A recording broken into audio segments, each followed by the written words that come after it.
Today I would like to tell you a short story. The name of my story is A Thirsty Crow. Good morning.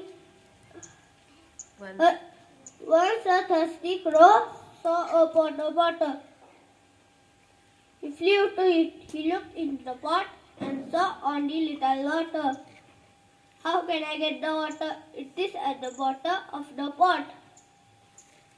He looked. He looked around and saw some stones. He dropped them one by one. Plop, plop, plop.